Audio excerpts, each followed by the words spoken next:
Wally, just oh gosh. Sorry. Just Salam alaikum. You're fine. Take let your me time. just let me I hope share this with. everyone's been well. Wait, Salam where is alaikum. everybody? Welcome to class 12 of our 40-week Quran Believer class in Halaqa.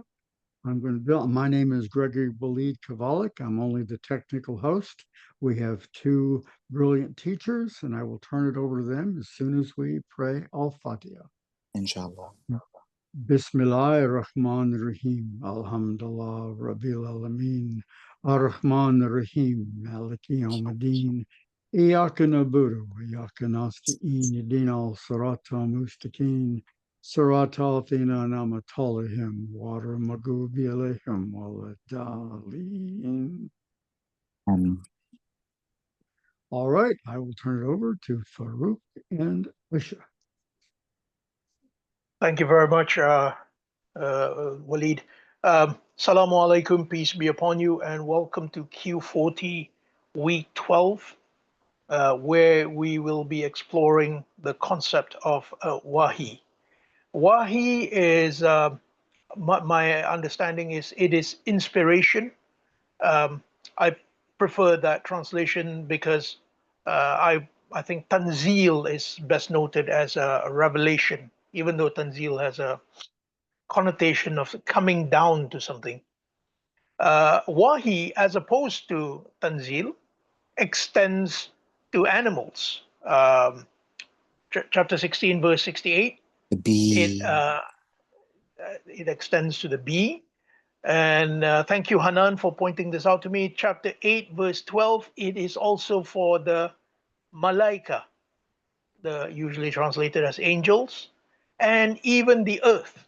And that is actually the last occurrence of Wahi, where it is given to the earth. That's in chapter 99, verses 4 to 5. So I would say it's to inspire something. One of the meanings is also to point to something, to sharply point to something, to be exact. So the first occurrence of Wahi, and this is another big surprise for me, Wahi does not appear in Al-Baqarah. Al-Baqarah is the largest chapter in the Quran. It's also the second chapter in the Quran. And it has all the major concepts, but Wahi is not there. But Wahi does occur in the next chapter, that is chapter 3, Ali Imran, verse 44. And it says, ذَلِكَ مِنْ أَنْبَاءِ الْغَيْبِ نُوحِهِ إِلَيْكَ. That is from the news of the unseen that we inspired to you. You were not with them when they cast their pens. Uh, which of them would be guarding Maryam? And you were not there with them when they contended with one another. So this is something which God points us to. What is God pointing us to? Maybe He's pointing us to the story of Maryam. And I do believe that that is essentially the property of Wahi, to point us to something which is important. Another interesting point, and again, I can only go through the verses myself, and if you find a verse which contravenes this point of view, please let me know. Wahi is it can occur on a personal level. So it says, Uhiya ilayya, it has been inspired to me. But tanzil, what we learned from the previous week, is never ilayya or alayya. It's never on me. It's always on us. Wahi can be on us or on me. I don't know why that is, but I've been through the verses and that is what I found. Sometimes I miss a verse, so you're more than welcome to find something to contradict me there. So the next occurrence of Wahi is hyper Wahi, Wahi, where Wahi is mentioned three times. And that is chapter 4, verse 163. So it says, Inna awhayna ilayka. Surely we have inspired to you, kama awhayna ila Nuh wan nabiyyin min ba'di, as we have inspired to Nuh and the nabis after him. Wa awhayna ila Ibrahim, and we have inspired to Ibrahim, wa Ismail, wa Ishaq, wa Yaqub, wal Asbat, and to Ishaq and Yaqub and the tribes, wa Isa, wa Ayub, to Isa and Ayub and Yunus and Harun and Sulaiman, wa atayna Dawuda Zaburan, and we gave to Dawood Zaburan. So here, Wahi is mentioned 3 times, but it might be a little conspicuous that Musa is not in the list. Why is he not in the list? Because if you read the next verse, it says, Mm. وَرُسُلًا قَدْ قَصَصْنَاهُمْ عَلَيْكَ, and the messengers we have uh, related upon you min qablu, from before, وَرَسُولًا لَمْ تَقْصُصْهُمْ, the messengers we have not related upon you. وَكَلَّمَ اللَّهُ مُوسَى تَكْلِيمًا, and Musa, Allah spoke to Musa with an intimate conversation. So this makes me think that Wahi is somewhat on a more general level, and Musa is given the intimate converse with Allah. I don't know if that's true, but that seems to be the case. In any case, Musa, in the context of his mission, is which is chapter 7, verses 17 and 160, he is mentioned with Wahi.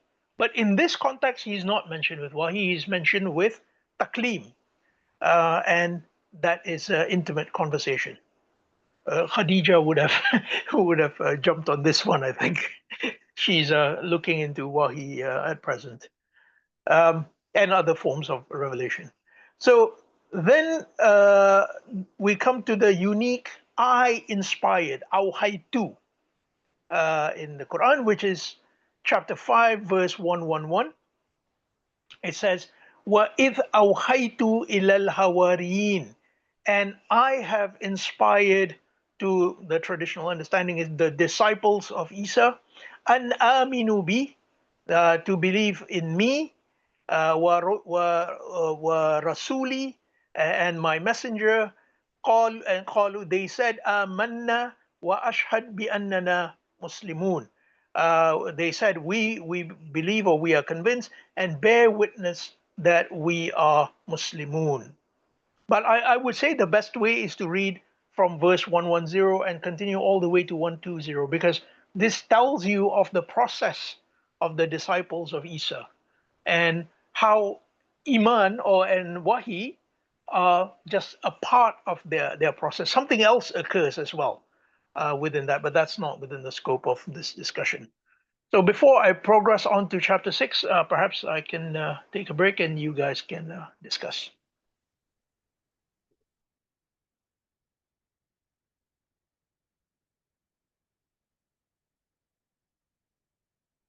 So I want to add that the word honey is in the Quran, but it's not in the chapter 16, verse 67 through 69.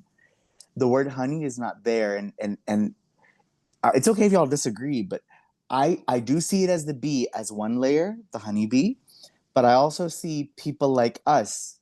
You know, a lot of us leave these classes kind of like relieved. You kind of feel like you've kind of had a meal, or you've eaten fruit. And what I understand is that we also are working together like a honeybee to build a hive. And I wish Edip was here, because Edip's done some research on with the 19 and the Quran patterns and how they relate to the structures in the beehive, like how that hexagon is the perfect shape to fill the most honey in. And we are all constantly filling our hexagons with honey from Allah, right? Honey and pollen from the nectar of the fruits, and the nectar of the fruits I understand as the understandings or the interpretations from the Quran.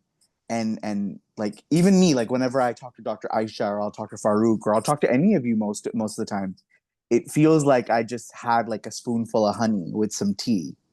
And this is just my understanding, and like I was really depressed one like years ago, it's like 10 years ago, and I just kept watching all these documentaries on bees, and then I just saw that like when I went to the Quran, I'm like, wow, the word honey is not here. The word honey is in another verse somewhere else related to Jannah. But this is talking about a drink, a mukhtalif alwanu, right? Different colors. And in it is a healing for the people. So I believe that the proper understanding and that true inspiration from Allah, it's like honey and almost heals you.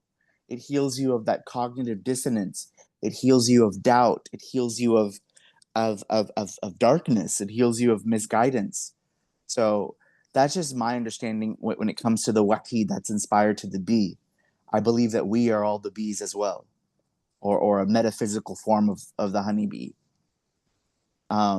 Genetically, we are 99% related to most creatures and animals and bananas and whatnot. But anyways, okay, I'll pass it on to anybody else. Thanks for reminding me of the seal nectar verse, man. I completely forgot about that. No, yeah, of course. Did anyone try to define what is Wahi? Yes, brother. I got the screenshots, but I'm not able to share the screenshots in this group chat because I'm not an admin here. Maybe Brother Walid can open that up for me. But the word inspiration, the etymology of it, it comes from to inspire, to respire, like when you breathe. It's like breath. It comes from the word breathe into or blow into, inspire. So you know how there's respiration, inspiration, expiration. You inspire and then you expire, right? So you breathe in and you breathe out. So it's Expire kind of is like, also to die, you know. So that's very interesting, isn't it? it also means to die. That means you've It's lost also your, to die. no, but you've lost your inspiration. You've lost, Yeah. like, breath is very much related to living. Like Dr. Aisha talks about, you know, her experience when she had passed away, but then she came back. It's like she got the breath again, right? And then it also relates to trees and oxygen and all the other things we breathe into ourselves.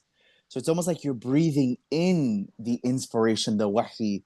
You're breathing in the understanding of the ayah and the words and the concepts. So Your co-host now, Zishan. yes, Brother Lee, I'll send the screenshots now. But it's interesting that wahaya doesn't have to do with breathing in Arabic, right? That's not it's not a root related to breathing in Arabic, right? Exactly. So it's more like an idea or an impression. So that becomes the question of how does inspire come to mean what it means in English? That because does inspire have to do with respiration or expiration? How does inspire? Yeah, I would have to look at it. I have not looked at it, but the Arabic root doesn't have to do with breathing. That's nafs and ruh are the ones that have to do with breathing in Arabic. But very interesting. Sorry, go ahead. Go ahead, please. According to me, Wahi is divine communication. The way how Allah has communication with His creation, not necessarily to be human being. Maybe biological, we can say, maybe we can try to connect with DNA. DNA it has some coding, right?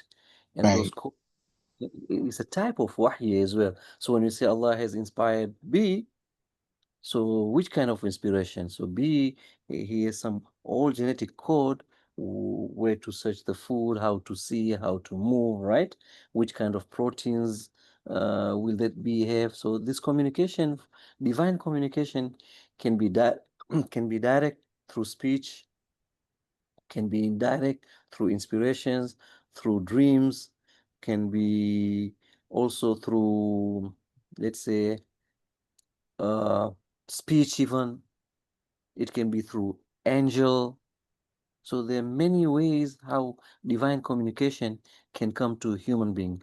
And the aim of the divine communication is for we to be able to live to our full potential to recognize him. So that we can align with the purpose of our creation, why we have been created, for what purpose.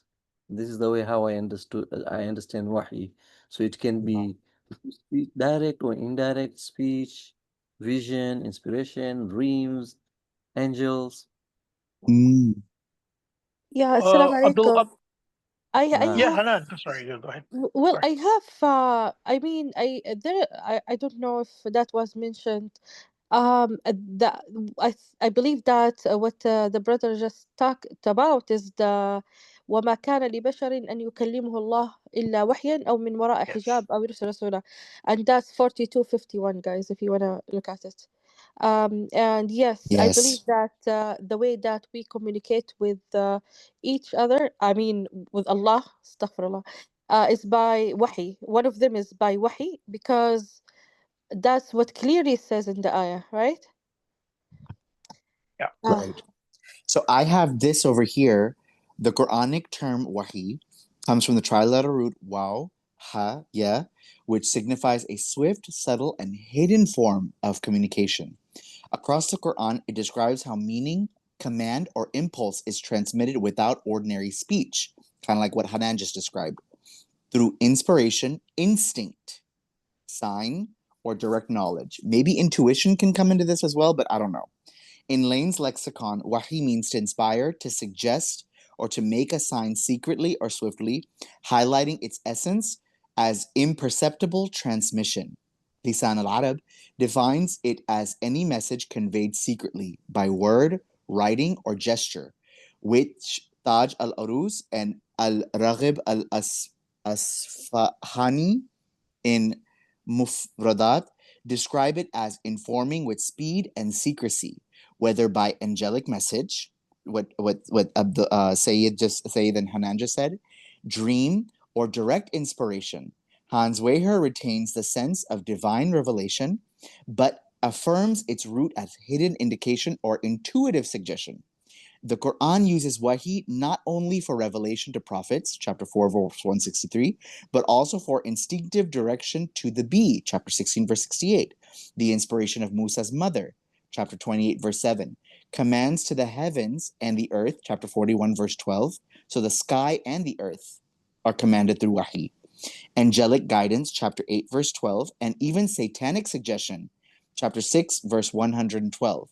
In the broader Semitic family, Syriac wahya and Ge'ez wahi share the meaning of revelation or insight. Altogether, wahi represents the unseen transmission of meaning from one consciousness to another, divine, natural, or psychological, immediate, precise, and veiled in secrecy, and the very mechanism by which the eternal communicates with creation.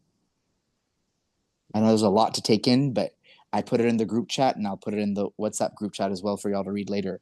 But yeah. Can I just say this kind of coheres with how the Quran uses wahi, which is mostly ilayya, to me, or alayya. It's ilayya. It's to me. So rather than to us is used once. I think I've seen once. But the secrecy element is reflected in that, in my opinion. Thank you. Secrecy or hidden or veiled, those Yeah. words in this instance, I believe, are synonymous. No, the ayah Hanan quoted as well, chapter 42, verse 51. The triple modalities of communication there. Yeah, One is wahi. And I'm not so sure it's secret so much as it's personal, right? Because secrecy, again, has a very specific meaning in English. One of the things I think we need to really do is think both about the English that we're using, the Arabic that we're using, and the English that we're using to see where the semantic fields actually overlap, right? Because inspire, I'm going to look at that in English because it's not a breathing root in Arabic, but it seems to be in English. But linguistically, each word in its own language has a semantic field.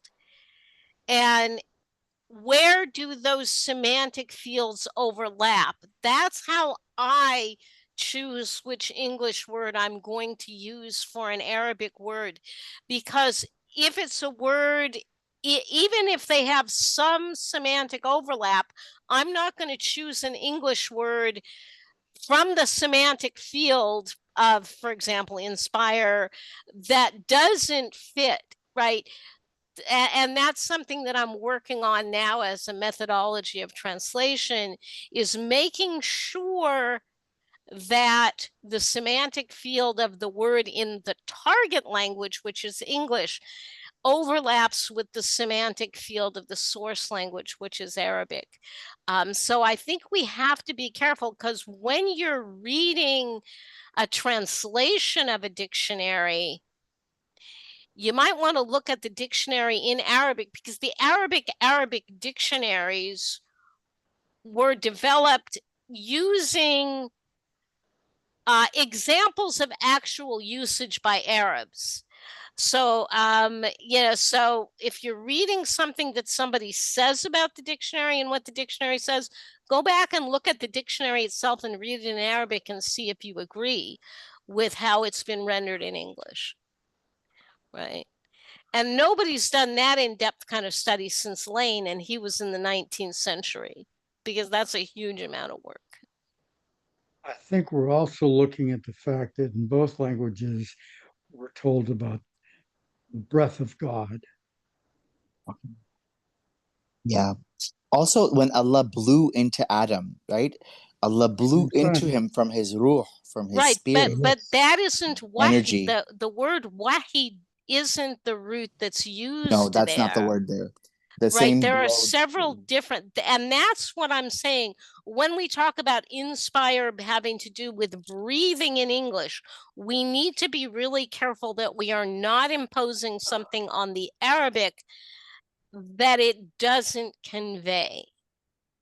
That's all Right. I'm saying. No, I agree. Brother Muhammad, you have your Yes, hand up? Muhammad. Sorry. Muhammad? Yes. Yep. I'm wondering, kind of playing with the idea that is Wahi directly correlated with your level of awareness? Because as we know, I'm using myself as an example here. A lot of the times, our thoughts are not produced by us, right? A lot of our thoughts just appear in our consciousness, Mm. and we notice those thoughts. So maybe that's why, if you have, let's say, a prophet who's very aware of Allah and he's, cleared his mind and whatnot, he's more susceptible to get this wahi. And the example of the animals, I would argue that most animals are in a state of perma awareness almost, because they just follow their instinct, I feel like, all the time. So I'm wondering if there's maybe some correlation between your awareness, your taqwa, to your ability to maybe receive such wahi. Something to think about. And then something I also noticed, the very next verse in 42:52, it says, وَكَذَلِكَ أَوْحَيْنَا إِلَيْكَ رُوحًا مِّنْ أَمْرِنَا. So it's like Allah is inspiring a ruh onto Muhammad. I'm taking it there. What do you guys make of that verse? I think just it coheres with 1785, Muhammad. يَسَأَلُونَكَ عَنِ الرُّوحِ. They ask you concerning the ruh. الرُّوحُ مِنْ أَمْرِ رَبِّي. The ruh is from the command of my Lord, and you are given the knowledge of which you are given only a little. I think that's the ruh which is being talked about there. It's interesting that it's getting inspired. A ruh is getting inspired. I feel so, yeah. Yeah. So I want to bring up something pretty interesting. I just posted, according to a study published in 2020, the average person has around 6,000 thoughts per day. This study used brain imaging techniques to track thought transitions and estimated the number of thoughts based on the frequency of these transitions. Intrusive thoughts, instinct, like Muhammad just brought up. It is important to note that this is an average estimate and individual variations may exist. Factors such as stress, anxiety, and cognitive style can influence the number of thoughts a person experiences. Additionally, the same sources claim that the number of thoughts can be as high as 60,000 to 70,000 per day. There's 60 to 70,000 thoughts per day. I remember I had read these studies years ago, but these estimates are not supported by scientific evidence. The Quran has approximately 77,797 words. I just thought that was a very interesting connection, that the number of thoughts per day kind of correlate with the number of words in the Quran per day, which is super interesting in my opinion. But yeah, just wanted to point that out, and I put it in the chat as well. If I may interject, Yes, brother. if Wahi is when Allah subhanahu wa ta'ala directly intends someone to know something beyond normal human capacity. When it comes to human, I'm saying that when it comes to human, it is something beyond our normal human capacity. But and then those humans who receive it know it, that it is from Allah subhanahu wa ta'ala, and they also know that God has so intentionally caused it. So it is, or it ought to be, something that reshapes our memory. So the whole Quran as a revelation, when we pay attention to it, I notice, I don't know if others do or not, that it is almost reshaping our memory from the older scriptures, right? Correcting it where it needed to be corrected, right? Adjusting and redefining certain aspects of our life to be lived in a way, all those things. So the mechanics of revelation, I find that from my study of Hadith literature, right, quite interesting. But anyway, so I think it should be the word unveiling, if you think about it, meaning of the word Wahi when it comes to human, unveiling something that we did not know before, and it is given to us for contemporary use and for the future application. MashaAllah. That's it. It's called Said the in 4251 there is min warai hijab, from behind the hijab. After the wahi is talking from behind the hijab. So Yes, you have the hijab thing there, bro. very interesting. Yes, indeed. I found that very Sayyid, could you interesting. expand on your understanding? It's very interesting, brother. If Farouk has time, I'd like to hear more. We are way beyond the time limit now. But Oh, anyway, dang. it's fine. It's fine. It's fine, man. Let's make it organic. So Okay. Yes, brother Sayyid. So when we think about it, right, experience, I wondered for 13 years in Mecca why the Prophet could not convince the Meccans that he is actually receiving this revelation, Wahi, from Allah subhanahu wa ta'ala, right? So I also wondered why couldn't Allah subhanahu wa ta'ala, like in the Surah Baqarah, I think we have ayah somewhere when Allah first mentions about Bani Israel that they all received Wahi as a collective in the valley of Midian, I think, or I forget now. In the Hebrew Bible, they also talk about that. So why didn't Allah do the same thing for Meccans, right? So it didn't happen. Only the Prophet received that experience, and he could not transfer that experience to the Meccans. So imagine if you were there, right? This good man trying to convince these Arabs that God is talking to him, and there is no way to prove that. It is something that you cannot prove. Even the Quran. That's why I asked questions, right, in a scholarly debate, that why didn't the Prophet come and tell them, hey, guys, I bring you a proof from God. There's no hadith like this exist, that he claims that he brought some proof from God. There's no hadith like that. Even Quran does not give him the authority to say you are bringing proof from God, right? It is the truth from God, not proof. He is allowed to say that. So Wahi is something that is really a tremendous thing. When one receives it, I believe he gets incapacitated. His body is captured, his thoughts, his mind is captured, and I think he experiences death from the Hebrew Bible, right? They all died when they received Wahi. So individual may know he is living, but he momentarily believes that he has left his body and he is receiving something is such power that is unimaginable, that he also knows that it is the power that is coming to him from high above or wherever, right? It is, I mean, unreal. Okay, so Wahi is something that is unveiling to you that you did not know before, and it also at the same time helps you reshape your memory. And if it is for the collective, it can reshape the collective memory. That's how I see it. Anyway, land there. Saeed, so sorry. You were saying truth from God, but not proof from God. Maybe 12:108 is not quite on that wavelength, bro. Look, it says, "Qul hadihi sabili." Say, this is my path. Ad'u ila Allah.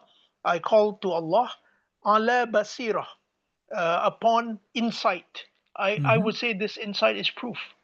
So I don't know how you see that, but we do need to proceed, guys. I'm so sorry about this. I'm so sorry, There are Farouk. I just wanted him to speak. So You know, like I just Burhan want. would be proof, Farouk, right? Burhan. Okay, Or okay, Dalil, document, or Mm. or evidence. okay, Anyway, okay. Yeah. Yes, brother Farouk. So Thank you for yes, sharing thank that, you. Saeed. Yes, thank you. Actually, yeah, that was very thought provoking. So now we move on to chapter 6, Al-An'am, and Al-An'am has 8 occurrences of Wahi, which is the most of any chapter in the Quran. As I said, Baqarah does not have any, and Baqarah is the largest chapter. But chapter 6, An'am, has 8 occurrences. And it's also no coincidence that An'am is the first mention of the phrase Hadal Quran, this Quran. And the first occurrence of Wahi in An'am is that ayah. So that's chapter 6, verse 19. And it's قُلْ أَيُّ شَيْءٍ أَكْبَرُ شَهَادَةً. Say, what thing is greatest in evidence? Qul Allahu shahidun bayni wa baynakum. Say, Allah is witness between you and me, or me and you rather. Wa uhiya ilayya hadal Quran. And this Quran has been inspired to me li'undirakum bih, that I may warn you with it, waman balagh, and whoever it reaches. Anyway, so the point is that um, this Quran, if we notice there, the verse starts with kul, say. Hence, we believe that the Prophet at first and probably present day readers will be telling people to say this, that this Quran has been inspired to me. So what's going on here? I mean, how is the Quran inspired or revealed to me? It's not. I wasn't in the cave or anything like that, but rather maybe this Quran was pointed to me as a means of me attaining Tawheed. That's why it says there, Mm. "Innakum latashhaduna anna ma'allahi alihatan ukhra." Do you bear witness that there are gods besides Allah? قُلْ لَا أَشْهَدُ. Say, I do not bear witness. قُلْ إِنَّمَا هُوَ إِلَهٌ wahid. Say, he is the one God. وَإِنَّنِي بَرِيءٌ مِّمَّا تُشْرِكُونَ. And I am dissociated from what you associate. So I would say that the Quran is pointed to us as a tool for us to achieve this pure Tawheed. Some people say Tawheed is a unification, some people say monotheism. This pure Tawheed is what the Quran points us to, and this is what the Quran says about itself. Then the next occurrence is where the reader is commanded to say, I do not say to you, I have with me the treasures of Allah, nor do I know the unseen, or do I say I am an angel. So the opposite of that is, إِنَّ اتَّبِعُوا إِلَّا مَا يُوحَى إِلَيَّ. I only follow that which is inspired to me. And then interestingly, the question comes up, هَلْ يَسْتَوِي الْأَعْمَى والبصير والبصير. Are the blind and seeing alike? Do you then not reflect? Hence, we can see that Wahi takes you to a state of being able to see things, whereas you were blind before. I would say that's a very interesting aspect of Wahi. So this is also the first time the word Wahi is used with ittiba, of following. I follow what is revealed to me, and that this is repeated a few times in the Quran. The next time it occurs, which is mentioned twice, is in verse 93, and it says, "Who is more unjust than he who forges a lie against Allah and says it has been inspired to me while nothing has been inspired to him?" So this is very interesting because verse 93 appears after 91 and 92. 91 talks about Musa and the reduction of revelation to paper, fi kertas, and verse 92 says, "and this book." So this book is linked to Musa's experience with the book. And then Allah says, "Who is more unjust than he who forges a lie against Allah and says it has been inspired to me?" So this kind of shows us the contrast between the properties of the Quran and what was revealed to Musa. And what was revealed to Musa and the Quran, they are paired a few times in the Quran. And those who invent something and they say, something has been inspired to me, well, it's not been inspired to him. The next time Wahi is mentioned, it's also about following. That's chapter 6, verse 106. It says, "Attabi' ma uhiya ilayk min rabbika." Follow what has been inspired to me inspired to you from your Lord.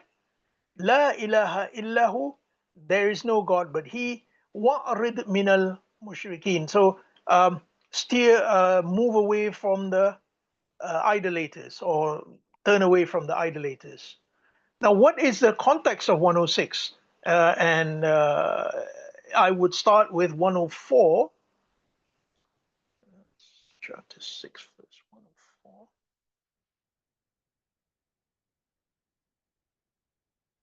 So it says, قَدْ جَاءَكُمْ بَصَائِرْ مِنْ رَبِّكُمْ. There has come to you insights from your Lord. فَمَنْ أَبْصَرَ فَلِنَفْسِهِ.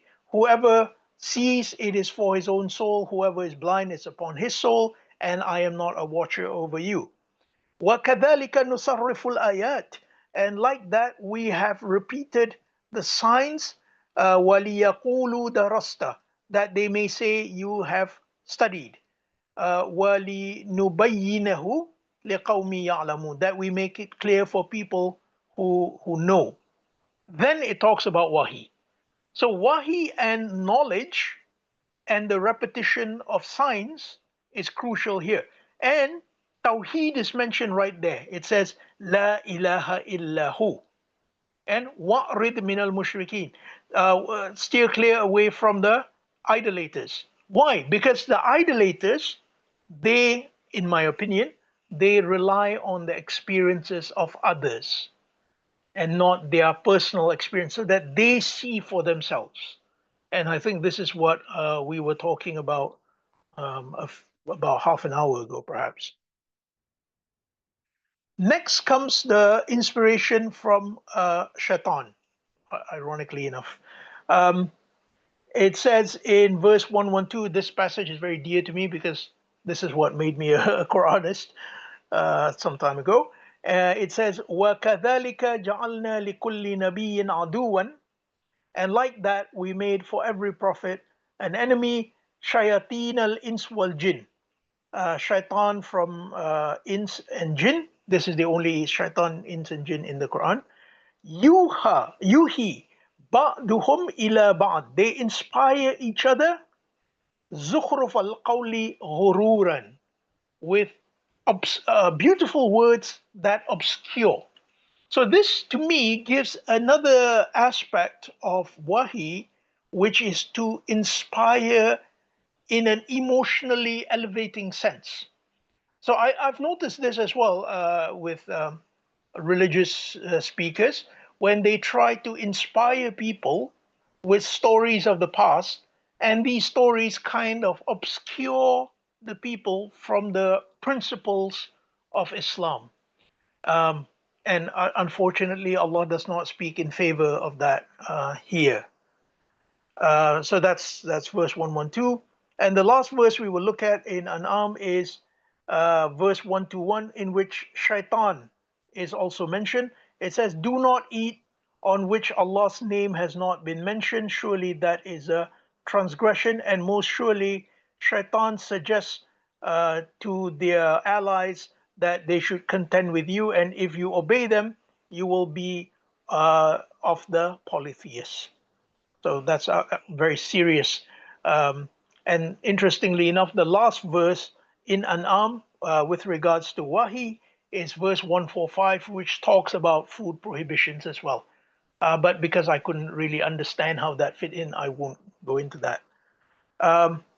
So if you notice in chapter 6, Wahi deals with revelation and the application of revelation. And this is also true in the last occurrence of Wahi in chapter 7. It says, وَإِذَا لَمْ تَأْتِهِمْ بِآيَاتٍ, and when you do not bring for them a sign, قَالُوا لَوْلَا أَجْتَبَيْتَهَا, they say, why do you not forge it? قُلْ إِنَّمَا أَتَّبِعُ مَا يُوحَى إِلَيَّ, say, I follow what is inspired to me min Rabbi, from my Lord. هَذَا بَصَائِرْ مِنْ رَبِّكُمْ, these are clear proofs from your Lord. وَهُدًى وَرَحْمَةً لِقَوْمِ يُؤْمِنُونَ, and guidance and nurturance for the people who believe. So again here, Wahi is related to insight. So Said may want to look at this. I think that this would interest you. So next I'll move on to Wahi in an action program, but I could take a break now if you guys want.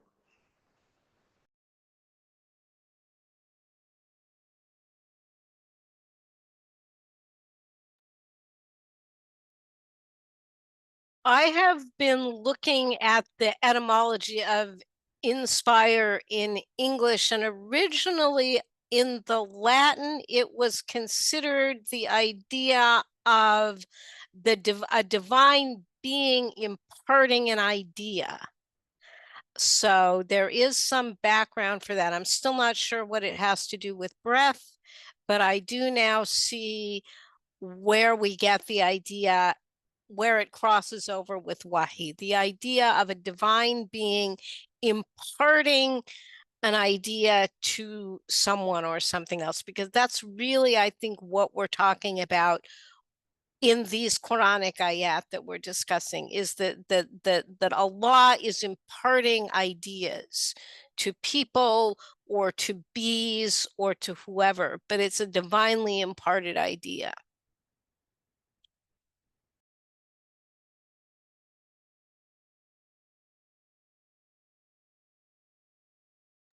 Is it some version of Wahi maybe that, allows you to breathe and pumps your heart? Maybe there's something there to look at. That could be, because there is the word that's translated as jugular vein in the Quran. I think, based on some discussions of people who have better scientific knowledge than I, that it actually, and linguistically, because it means a cord, is like the spinal cord, and the nafs inspires us, right? So if we take that in a more lexical sense of breath, or even the electrical impulses that the spinal cord transmits to us, there is something very physical going on there that is transferred to us that we cognitively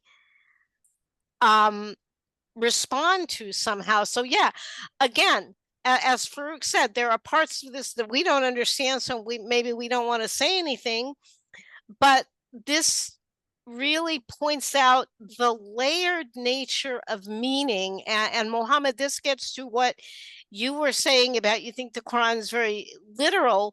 And I take issue with the meaning of the word literal, but that's another story. But I agree with you. The Quran, Allah means exactly what Allah says in the Quran, whether we can understand precisely and exactly what it means or not. That if we had the necessary knowledge, we would know exactly what Allah was talking about, but we don't have that capacity. But my opinion, after decades of study and being a linguist who just really gets deep into language, I am convinced that the Quran, God says exactly what he means and means exactly what he says, even if we don't understand how that is. Right. And then I kind of broke it down for most of y'all about neurons, right? Your neurons are what are like they're connecting with each other. They're constantly synapsing. Even as I speak, as Dr. Musa speaks, as Farouk speaks, as Sayed speaks, as everyone in this group and in our group chat, when we speak, we are firing, not just firing, we're synapting neurons. Neurons are activating. The word nur in the Quran means light, right? Does this inspiration come as light? I don't know, but it's your neurons are constantly connecting. Nurun ala nurin, right? Zishan, have a look at 4252. Nur and inspiration are mentioned in one. Yeah, see? So nur and inspiration are mentioned in one. So nurun ala nurin, right? Allahu Nur chapter 24, verse 35, right?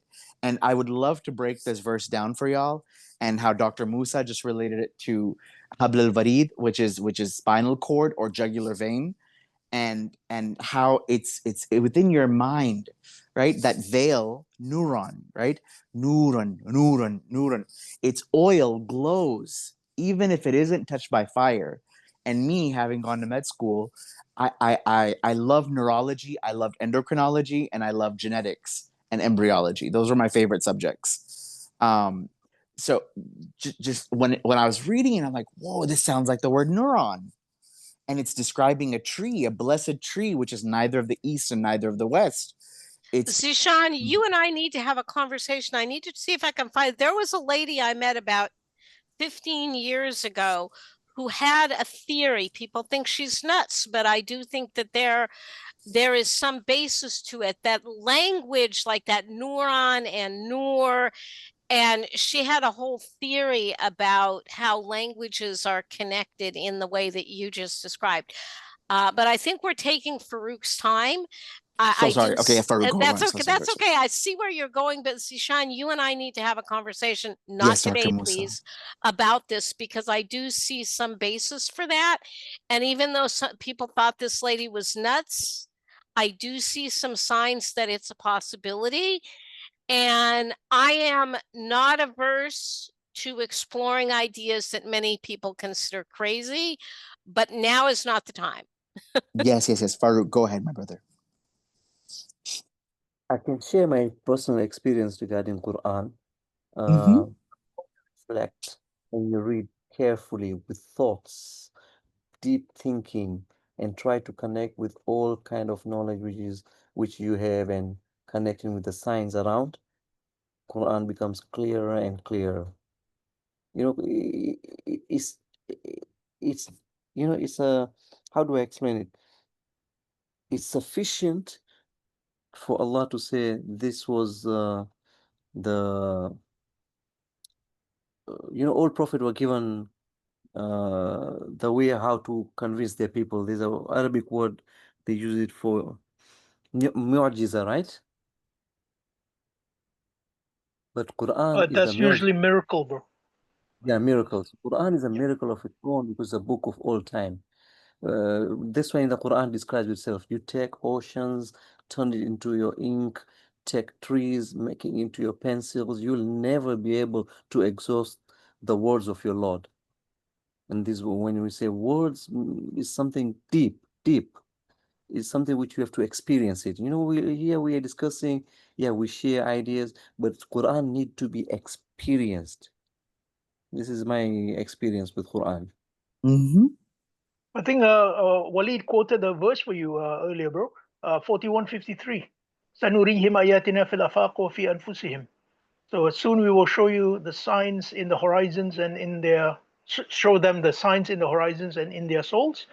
حَتَّى يَتَبَيَّنَ لَهُمْ أَنَّهُ الْحَقِّ, until it is made clear to them that it is the truth. So Yeah, this yeah, you're right. It is yeah, experience. even Yeah. the verse of the Quran, they're signs on their own. When you do Yeah. research, you connect it somewhere. That's why you know there are traditional Muslim who say Sab'ul Mathan is 7 verses. They refer to Surah Al-Fatiha. Mathan comes from the word Mathna, twice. So these signs are twice. They're in the book and they're around us, within us, from horizon, everywhere. The way how I take it, Sab'ul Mathan. There are 7 themes of the Brilliant, Quran. brilliant, bro. Wow. You will find it everywhere.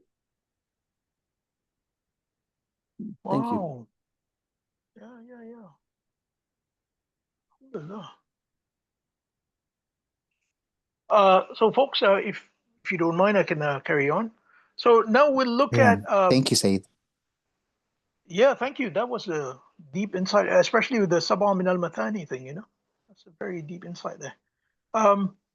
So now we look at Wahi with regards to action. And very interestingly, chapter 10 and chapter 11 is where this verse comes about. It says, وَأَوْحَيْنَا إِلَى مُوسَى وَأَخِيهِ أَن تَبَوَّأَ لِقَوْمِكُمَا بِمِصْرَ بُيُوتًا. So we inspired to Musa and his brother, take for your people houses in Misr, usually translated as Egypt, and make your houses qibla. وَأَقِيمُوا الصَّلَاةَ, and establish the connection, وَبَشِّرِ الْمُؤْمِنِينَ, and give good news to the believers. So Musa was inspired to act in a certain way. And I believe that this is also an application of Wahi, where Allah shows us what exactly to do with the knowledge given to us from Tanzil, you know, to bring in the word from the previous week. And the next occurrence of that Wahi as action is for Nuh in the next surah, where it says, and make the ark under our eyes, no, with our eyes, according to Wahi. Do not speak to me in respect to those who are unjust, surely they will be drowned. This is repeated in chapter 23, verse 27, where it says, فَأَوْحَيْنَا إِلَيْهِ أَنِسْنَعِ الْفُلْكِ. So we inspired to him, saying, make the ark under our eyes, according to our revelation, and when our command is given, the flood will come. So again, this is something which is inspired, kind of like a personal disclosure, you know, where Allah is like pointing Nuh, okay, this is what you have to do right now. I don't believe that this is like a verbal revelation, like the Tanzil of the Quran.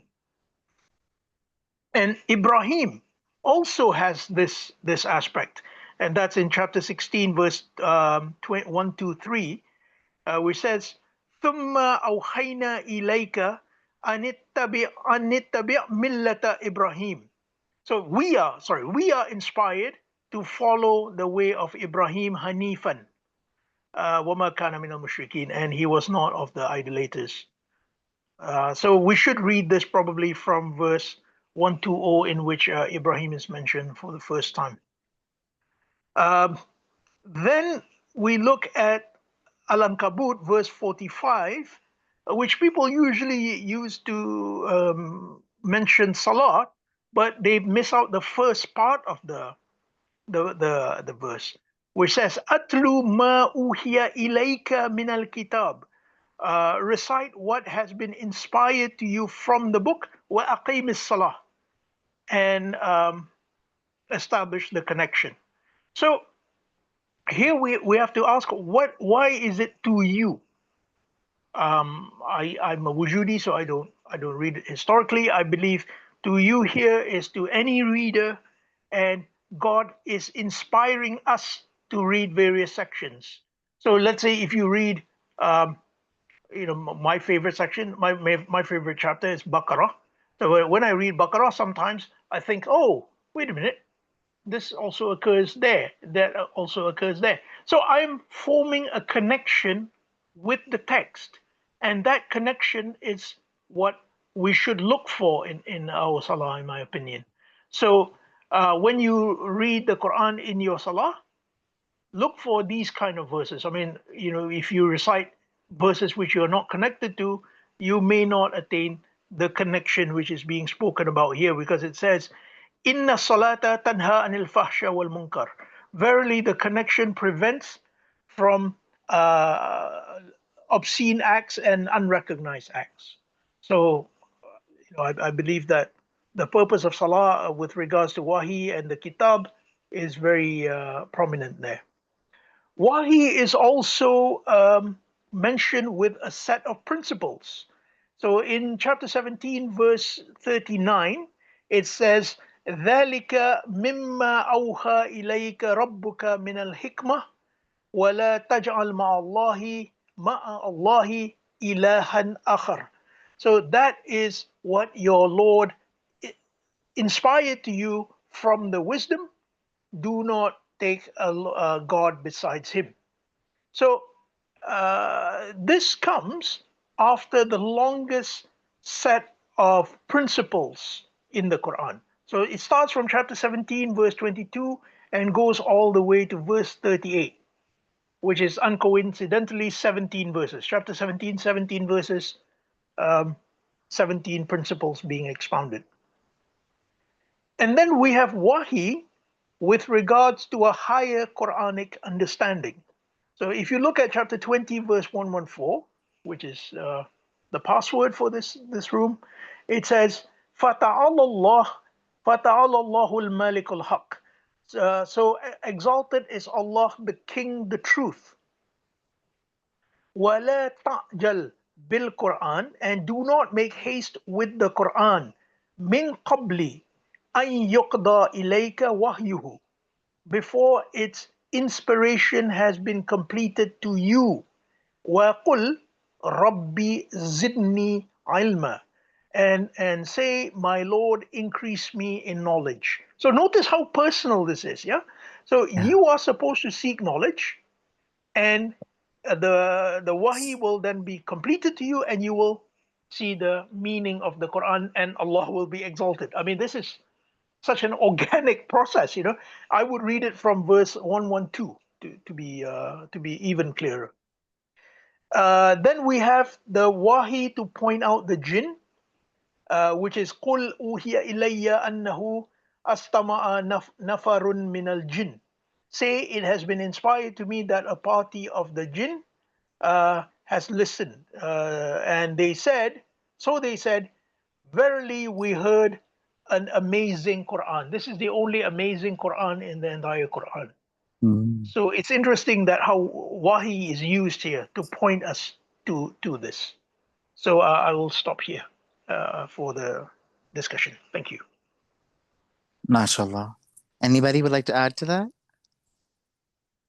Hanan, Seraphim, Aya. Even if you want to just summarize what you've understood from this, class discussion, that'd be great too, y'all. Can you hear me? Yeah, hey sis. Okay, sorry. I was trying to fix it because it wasn't working earlier. Salam, everyone. That was a really great, very fascinating topic, and I learned a lot. Indeed. I'm starting to see Wahi differently than how I saw it previously. Just from hearing what everybody's saying, it looks to me like it might be already part of us, and following your intuition to do the right thing, to make the right decision when you're presented with that type of dilemma. I think that's when the wahi is like activated. And to me, like growing up as a Sunni, this idea has really been demonized, of like following your intuition, because they emphasize on following the scripture. Following your intuition can fall under worshiping your desires. Oh, But wow. you know, I'm seeing it differently now, and I really love the verses about how God inspired the mother of Moses.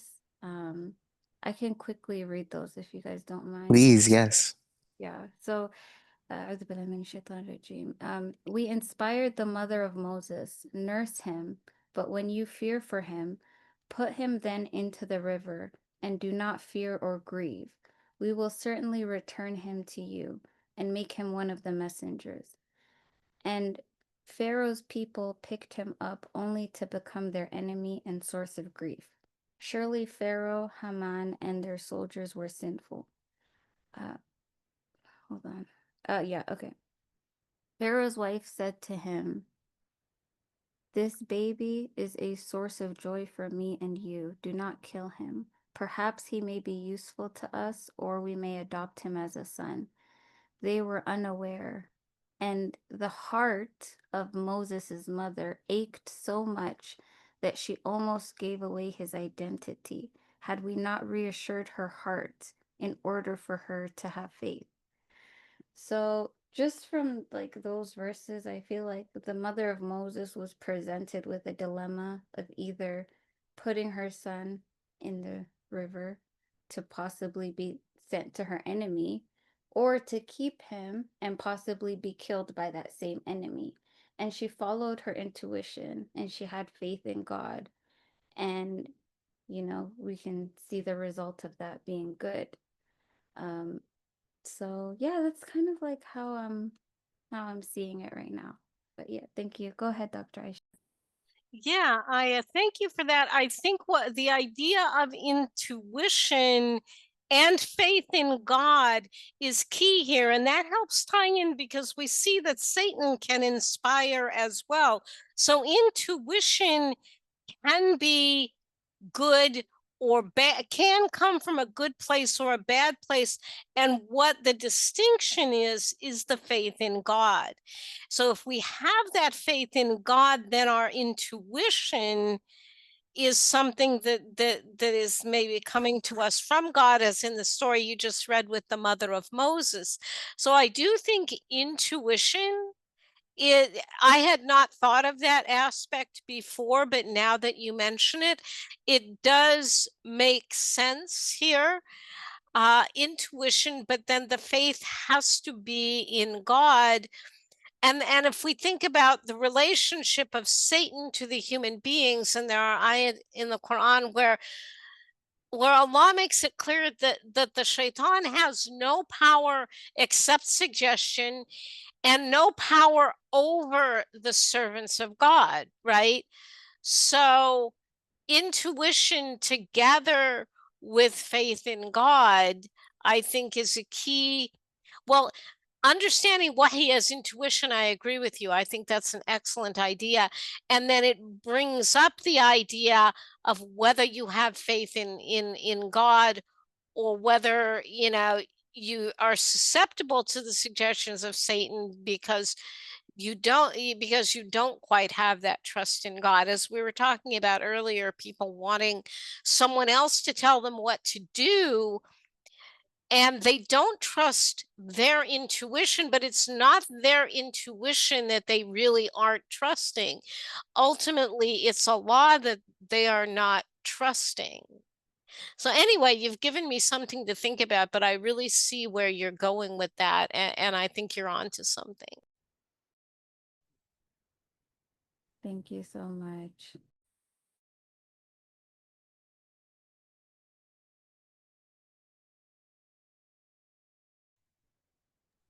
Thank you, Aya. Thank you, Dr. Musa. Alhamdulillah. Yeah. So does anybody know what is what's a photon? And what is biophotonic energy and how it relates to what Aya described as intuition?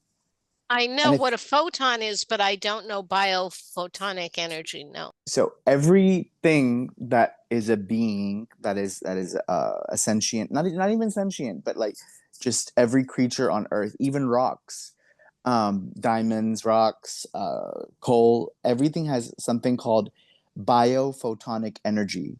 It's kind of like a halo, you could say, that is all around us. The And we, aura, so to speak. I don't want to go down that terminology. I'm sorry, I had No, to you're say right. it. You're right. Aura is, and light is in the form of rainbows, right? So it's a spectrum of colors, and that's where color comes from. It comes from light when you go into physics. But yeah, we all emit this type of biophotonic energy, and it's light. I have felt it with many of you, even through the phone, which is just so crazy. But we all emit biophotonic energy, and some people emit low emissions of light, and you can feel those dark forces, you could say. They have more darkness, like, oh, that person's dark, or that person's like not okay, or that person's evil. They have a lack of that biophotonic energy that we feel. So that intuition is connected to that biophotonic energy.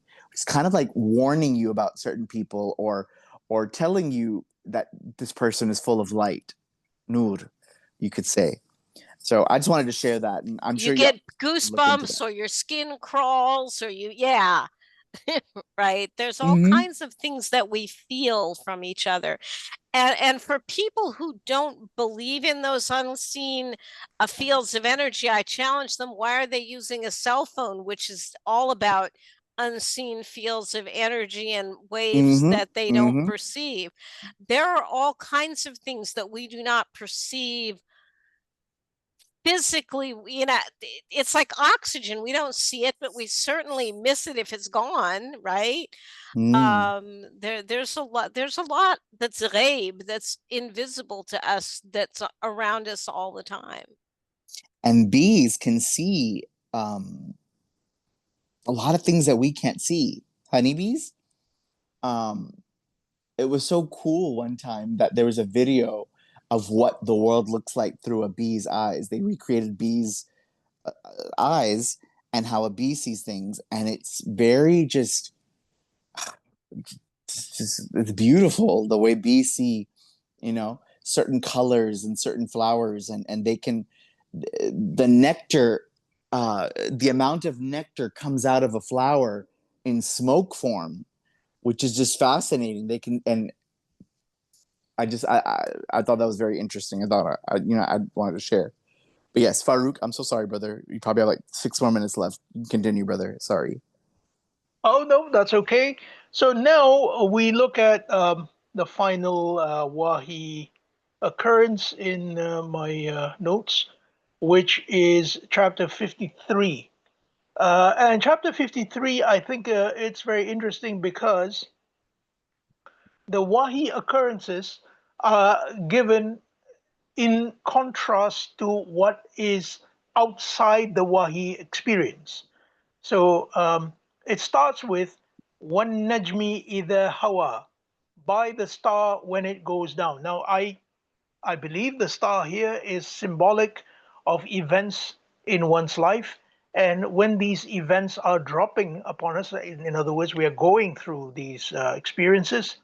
ما ضل صاحبكم وما غوى. Your companion is neither astray nor is he being misled. So this is the person who is experiencing wahi at that point. وَمَا يَنْتِقُ عَنِ الْهَوَىٰ. Nor does he speak, well, yantiqu is not really speak, but we don't have time to get into that at the moment. وَمَا يَنْتِقُ عَنِ الْهَوَىٰ. He does not speak upon al-hawa. And al-hawa is a false reality which you have created other than the reality of Allah. And the opposite of that is in huwa illa wahyun yuha.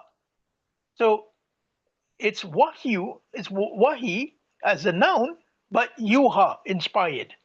So there's a double emphasis there, where you can see it is an inspiration inspired to you. It's actually quite unnecessary. If you say it's an inspiration, that's okay. Or you can say what was inspired. That's also okay. But here it's wahyun yuha. So it is an inspiration inspired. Allamahu shadidul quwwa. He was taught by one intense in power, endued with wisdom, and he equilibrated, fastawa, and he was on the highest horizon, and he approached and came closer. He was at a distance of 2 bowls' length. And then it says, فَأَوْحَى ila abdihi. So he inspired to his servant ma auha, what he inspired. Again, a double emphasis. So within a passage of 10 verses, we have 2 verses regarding Wahi, and both verses are a double emphasis on Wahi. So, I mean, I think we should really pay attention to this, because here it shows about the process of Wahi. And very interestingly, the allamahu shadidul quwa, the same word is used, allama is used in the very famous verse, Ar-Rahman allama al-Qur'an, chapter 55, verses 1 to 2. So I think we should make some connections. And my notes end there, so feel free to discuss. Thank you very much.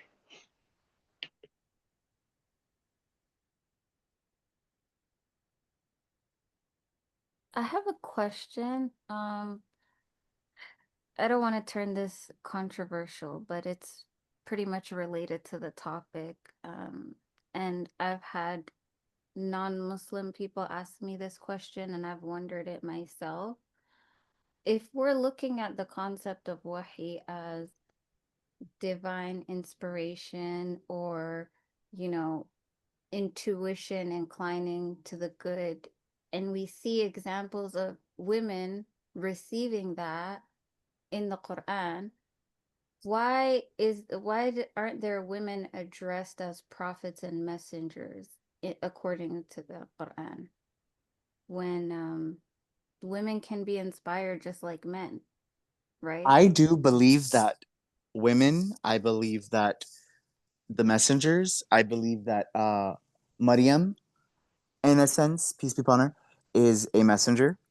I believe that there's inspiration from Firaun's wife about not killing a baby is inspiration. I believe Bilqis.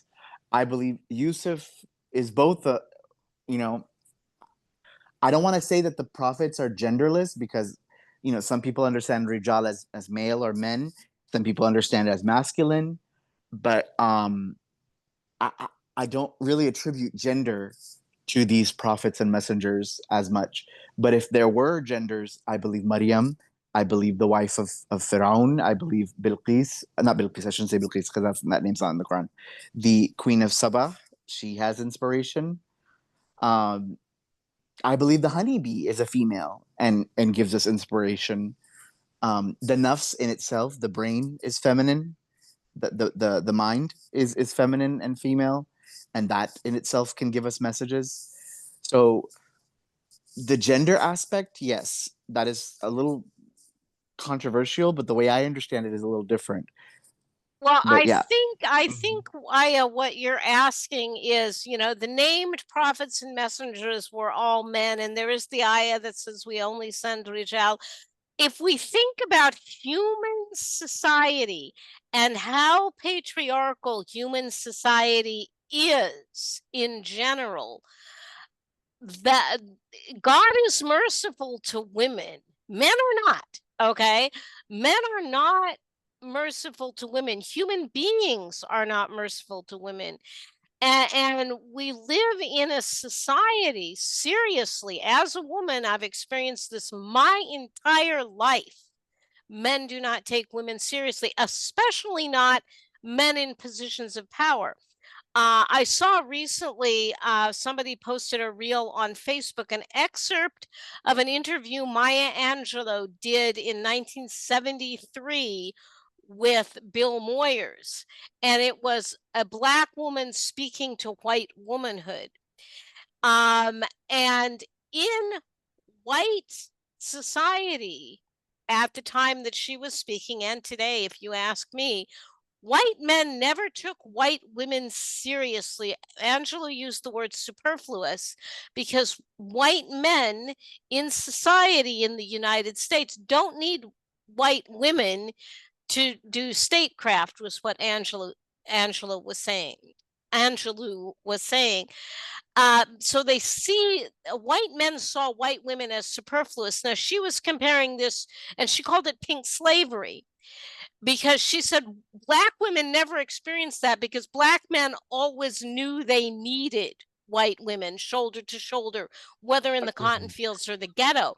But this idea that women are not taken seriously in patriarchal societies, we saw that in Greece and Rome, where women did not have full rights as citizens. They were seen like children, that the men were in charge. God knew who he was sending these messengers and prophets to, right? And he And knew if God he knew sent that. he knew if he sent a prophet, a woman prophet, the immediate reaction would be burn the witch. Exactly. God Burn the knows witch. Wow. us. God knows us.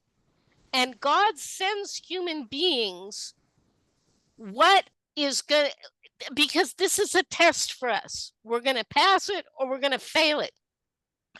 God has designed the test in a way that we will not be able to stand in front of Allah naked and alone on the day of judgment and say, I had no idea. Because God is going to say, didn't you get what I sent you? And we're going to say, yes, I got what you sent me. See, so God knows us, right? And God knows how women would be treated. And as Brother Walid said, burn the witch. What is every society of civilized human beings is not necessarily true of the indigenous peoples of the Americas. I have one drop of Native American blood from a matriarchal people, where the religious teachings were sent down by women. I met this wonderful Iroquois woman about 45 years ago. And that's, my people were Mohawk, but which is another Iroquois tribe than hers. But she said, the women in my family passed on the original teachings of the Creator to the people. And she read the Qur'an, and she said, because those teachings said the Creator will be sending a book. And I met her as a Muslim because she read the Quran in translation and said, this is the book we've been expecting. But for generations, the women in her family had been passing on the original, what they call the original teachings of the Creator to the people, right? So, but for the Arabs and for the Europeans, the people to whom God sent the Quran, originally the Arabs, in what? A society dominated by the Zoroastrian Persians and the Christians, God knew who he was sending to, right? So this whole thing of why are women not prophets? Because God knew the groups that were getting that message. Doesn't mean there weren't women in other societies that God was sending this information through. God knows us. I mean, think, go ahead. I was gonna say the question she is asking, if they received the Wahi revelation, woman, right? Those mother of Jesus and wife of Pharaoh, why aren't they prophet? Am I right? Yes, essentially. So in the Quran, we know that Allah has to tell the receiver of the Wahi, he has to commission them that now they are a prophet or they are a messenger. We know from the Quran, I think Surah Yasin, this ayah is repeated many times. Innaka la ala mursalin, indeed you are a messenger, right? So also in Surah Baqarah, many times Allah tells the prophet, you are a warner and a giver of good news. So if those women were not commissioned by Allah subhanahu wa ta'ala with a wahi, that they are receiving wahi, but they are not given the commission of being a prophet or a rasul, then obviously they cannot be a rasul or a prophet. So every prophet in the Quran, if I read it correctly, they were told that they are warner or they are a good news bearer, right? Or they are rasul. I think that's why those women are not prophet in the Quran or Rasul because Allah did not commission them. So I had this experience about 10 odd years ago. No, actually Yeah, about 12 years ago. So I was in Malaysia at the time, and Malaysia is a hyper Sunni state, you know. And hello, sorry, can We hear you. Yeah, can I be? we can Oh, hear you. sorry. I had this experience in Malaysia about 12 years ago. I was listening to this religious program, you know. So Malaysia is a hyper Sunni state, right? And we had this Sunni functionary. He was talking about, I can't remember the topic, but then he read in a Malay translation of the Quran. He read the ayah first, and then he translated it in such a way which was a bit shocking. Um, so he said, believers whom neither merchandise nor selling diverts from the remembrance of Allah. And the word he used for believers was rijalun. Now, why would he do that? Because all translations say men. I believe this is because they know that if they translated every occurrence of rijal as men, the Quran would just be a one-sided book. So that's also why I believe that chapter 21 verse 7 and chapter 16 verse 43 refers to independent people as opposed to a particular biological sex. In addition, I think main reason is if you see the society always try to challenge and oppose. And if prophets were female, they will face a lot of opposition. So you'll find, because generally, if you see in our world, the communities, the judges, all kind of leadership. I'm not saying female are not supposed to be leader, but this prophethood is, and you have to go against the status quo. Just imagine Mary himself, Maryam. She had to face a lot of opposition just because she gave birth. Now just imagine if she would have come with a book, with a message from God. So because of the nature of the society, so Allah preferred to send male because to overcome a lot of opposition. And that's what I think so. Well, every prophet kind of got a lot of opposition in the Bible and the Quran, right? Every one of them. Not a They were single actually one came and given. just hunky-dory, they all accepted him, followers. So the same thing could be female too. Allah would protect them. If Allah wanted to make them messengers or prophets, right? Allah would have given them his protection. So I don't know. I thought, Yeah, I agree with what you were saying, Sayed. I understand where you guys are coming from. Historically, the patriarchy has been very brutal towards women. But I think there are still examples inside and outside of the Quran of, societies that were led by women that were successful. Like the story about Queen of Saba. Just reading the way that she approached Solomon in the Quran, that is an example of a very competent leader, in my opinion. She consulted before she made decisions. She put the needs of her people before herself. Um, so, I understand what you guys are saying, but again, I think no matter who you are, if you are coming with a message like this, people are going to oppose you. They're going to try to kill you. They're going to try to harm you. But I don't know. Maybe one day I'll understand it. But I appreciate your responses. It gives me more insight. Can I say something, sister? Absolutely. In my opinion, the struggles that women in the Quran has faced is worse than what many of the Anbiya had. Because if you think about it, for me as a mom, I won't take my baby and put it in the river, and I'm sure you won't, right? This is one thing. And if you think about it, it will be very hard to be a wife for Pharaoh. Pharaoh is one of, is the worst, maybe I would say the people in the Quran, and she still was mu'mina, and she still be with him, and she still defend Musa, right?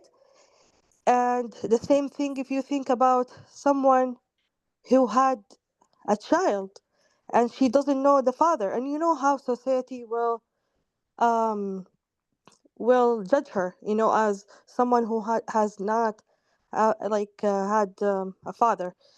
So I believe, that Maryam, or the wife of Pharaoh, or the mother of Musa, or Bilqis, the queen, or like I don't know if her name is Bilqis or whoever, the queen of Saba. They really, had hard time, and I don't think, like, from me doing tadabbur in the Quran, I don't think they did any less than other prophets.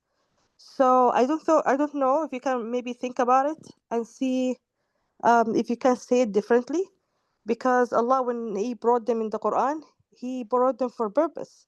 And I think I'm not saying that women cannot actually like face society or the challenges that can happen in society, but I believe that the four examples of the women in the Quran, I think it's more than enough to tell us, something about us as women.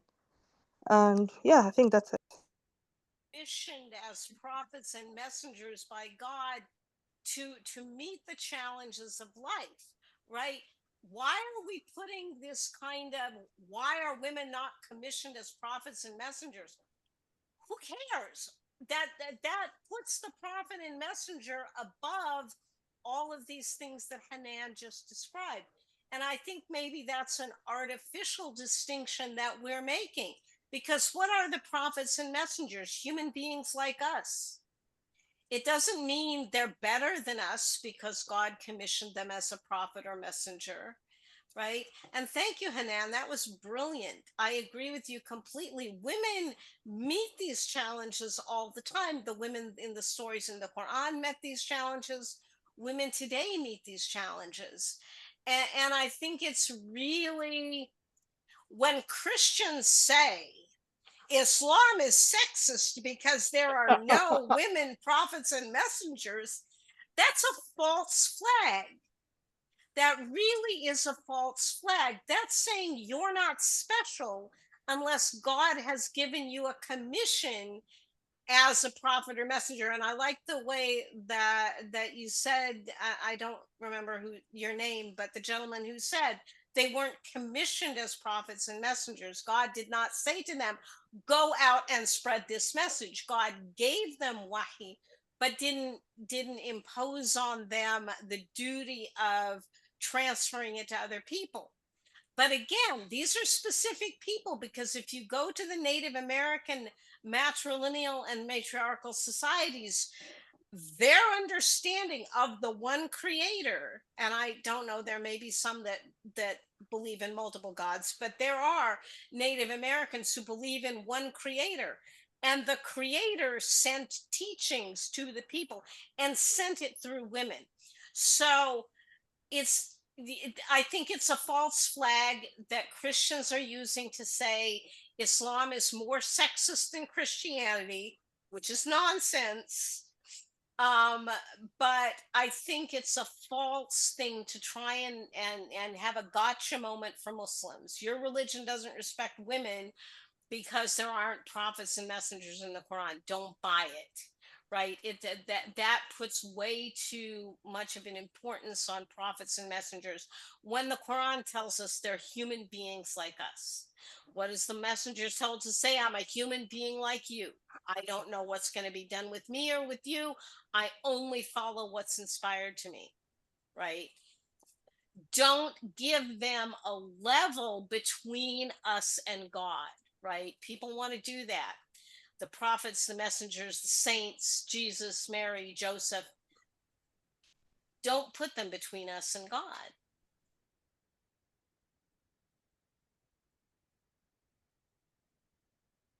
Yeah, when I was on my way out the door of Sunnism, I was a Lahiri for a while. I was following Ibn Hazm, and he has some pretty progressive views. One of them was that there are female prophets and messengers in Islam, and they're just not addressed that way. But because they met all the same criteria of receiving the Wahi and, you know, miracles and calling people to righteousness, they essentially do the same things that those prophets and messengers that were men do. So yeah, I would agree. It's just there's not really a clear distinction, but yeah, I pretty much agree with you guys on.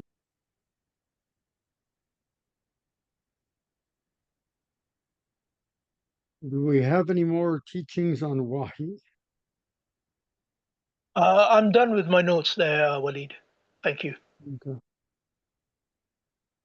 If no objects, I will go ahead and close out our class in Halaqa and stop the recording. That does mean everybody has to log off. You can talk as long as you want, but the recording is stopping now. Alhamdulillah. I love you with Yeah, everybody.